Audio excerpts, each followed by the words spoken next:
Hello, ഇന്ന് എൻ്റെ കുഞ്ഞിൻ്റെ പിറന്നാളാണ് കേട്ടോ. ബർത്ത്ഡേ അല്ല, ബർത്ത്ഡേ വരുന്നതേ ഉള്ളൂ, പിറന്നാളാണ്. അപ്പോൾ രാവിലെ തന്നെ ഒന്ന് അമ്പലത്തിൽ പോകാമെന്ന് വിചാരിച്ചിട്ട് രാവിലെ തന്നെ അമ്പലത്തിൽ പോയിട്ടോ. രാവിലെ തന്നെ അമ്പലത്തിൽ പോയി തൊഴുതു. അപ്പോൾ അവിടെ നിന്ന് അധികം വീഡിയോസ് ഒന്നും എടുത്തിട്ടില്ല കേട്ടോ. കാരണം എന്താണെന്ന് വെച്ച് കഴിഞ്ഞിട്ടുണ്ടെങ്കിൽ നിറയെ ആൾക്കാരുണ്ടായിരുന്നു. അപ്പോൾ എനിക്ക് ഇതുവരെ ചെയ്ത് ശീലമില്ലാത്തൊരു കാര്യമായതുകൊണ്ട് ഭയങ്കര ചമ്മലായിരുന്നതുകൊണ്ട് അവിടെ നിന്ന് ഇവിടുന്ന് കുറച്ച് വീഡിയോസ് മാത്രമേ എടുത്തിട്ടുള്ളൂ.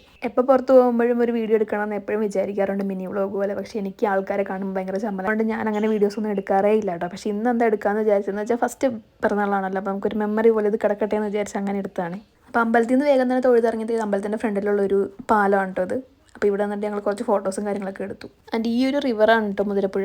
ഇതാണ് കേട്ടോ എൻ്റെ മോള് ഓണത്തിന് വാങ്ങിയിട്ടുള്ള ഓണക്കോടിയാണ്. അന്നിടാൻ പറ്റാത്തതുകൊണ്ട് ഇപ്പോൾ ഇട്ട് കൊടുത്തതാണ് കേട്ടോ. അങ്ങനെ ഫോട്ടോസൊക്കെ എടുത്തതിന് ശേഷം അമ്പലത്തിൻ്റെ തൊട്ടടുത്താണ് കേട്ടോ എൻ്റെ അമ്മയുടെ വീട്. അപ്പോൾ ഞങ്ങൾ അവിടേക്കായിട്ട് ഇത് പോകുന്നത്. ഞാനങ്ങനെ എൻ്റെ ഇടയിൽ കൂടെ എൻ്റെ ഡ്രസ്സൊക്കെ ഒന്ന് കാണിക്കട്ടെ. മീഷോന്ന് പർച്ചേസ് ചെയ്തിട്ടുള്ളതാണ്. അങ്ങനെ ഞങ്ങൾ വീട്ടിലെത്തിയതിന് ശേഷം അവിടെ നിറയെ ശംഖുപുഷ്പം ഉണ്ടായി കിടക്കുന്നുണ്ടായിരുന്നു. അപ്പോൾ അതിലെ വാടിയതൊക്കെ ഞാൻ ഇങ്ങനെ പറിച്ചെടുക്കും, ഉണക്കി വെക്കാമല്ലോ എന്ന് വിചാരിച്ചിട്ട് ഇങ്ങനെ പറിച്ചെടുക്കുകയാണ് കേട്ടോ. അത് ഇത്ര കിട്ടിയിട്ടുണ്ട് കേട്ടോ, ഒരുപാടുണ്ടായിരുന്നു.